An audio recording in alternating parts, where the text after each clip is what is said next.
Saying ACT around high school students will most likely send them into an unbridled panic. This is especially true for me. Last summer, I went to ACT tutoring once a week for 3 hours, thought about it compulsively, and angry cried at the amount of Scantrons I had bubbled in.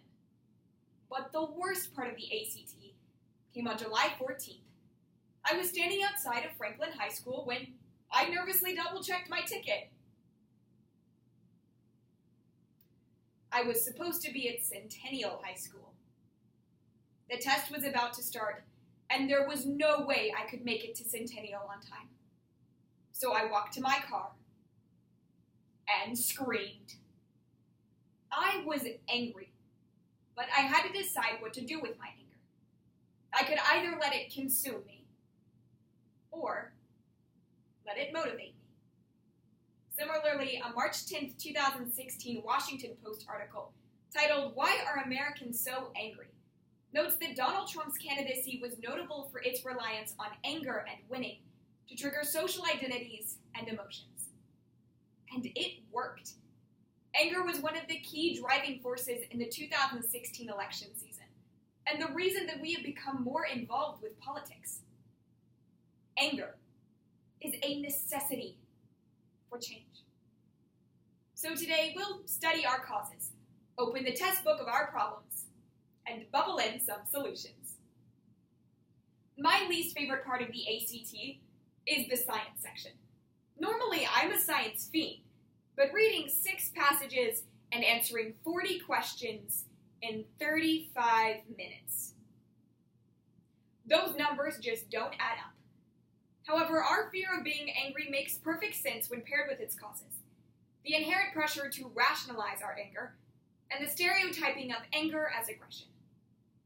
First, we have been programmed since childhood to rationalize our anger. Therapist Kelly Flanagan explains that when his children are sad or scared, he wants to uplift and encourage them. But when his children are angry, he instinctively wants to squash the emotion. As children, we are asked why we are angry, rather than what could be done about the issue. Dr. Flanagan exclaims that instead of being sent to our rooms, we need to be given room to be angry. We have been taught to rationalize every detail of how our anger makes us feel. We seem to think that if we cannot immediately put it into words, it isn't worth exploring. Second, anger has become synonymous with aggression. However, psychologist Howard Casanova explains in an American Psychology Association article, anger expressions are only followed by aggression 10% of the time. Casanova furthers that aggression reflects a desire for dominance and control, rather than a desire for change. The Washington Post interviewed feminist Brittany Cooper on February 14th, 2018, and stated that rather than thinking about anger as an emotion that we should attempt to quell or suppress, anger is what keeps us honest. As a result of feminists using their anger to spark social change, they have been labeled as aggressors, making the public less inclined to listen. As I walked away from what could have been a perfect 36 on the ACT, I called my mom and cried. But I wasn't crying out of disappointment. I was crying out of anger. The first thing I said was, "Mom, I messed up." When I got home, I immediately told my parents that I was going to take an ACT that day, even if it was a practice test. My mom disagreed and told me to sleep it off. However, my mom's advice exemplifies our 2 main problems: a loss of productivity and outrage fatigue. First, when we allow our anger to consume us, the purpose behind our anger is lost.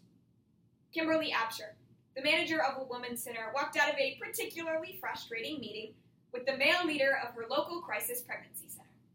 Already on edge, Absher spotted a group of anti-abortion protesters standing outside her office.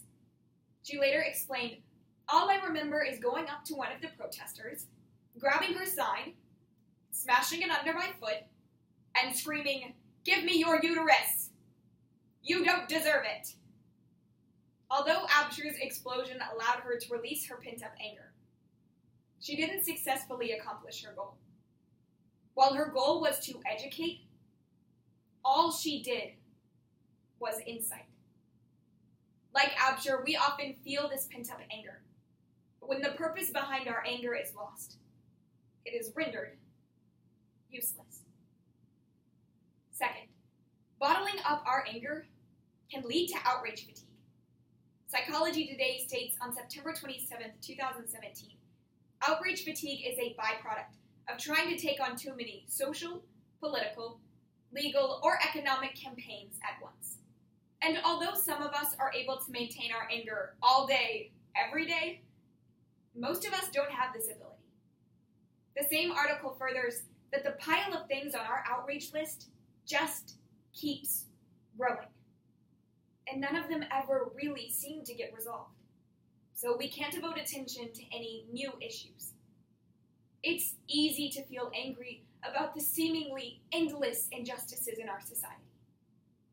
But for many of us, we feel so angry, we don't know what to do or where to begin.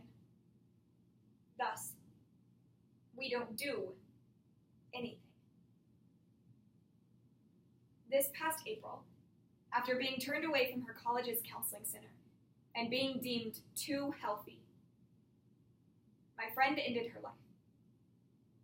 As soon as I got the news, I felt myself burning with anger. And I wasn't sure why. It didn't feel right to be angry at her. But I was. On my way home from school, I pulled off to the side of the road and just screamed. I screamed at her, at myself, and at everyone around her that should have known and should have done something. But I realized that just being angry wasn't the answer. So I channeled the anger I felt and the passion it created to become an agent of change, educating those around me about mental illness, and opening myself up as someone anyone could talk to if they needed. If we utilize our anger and allow ourselves days off, stories like my friend's won't have to be the prevailing narrative.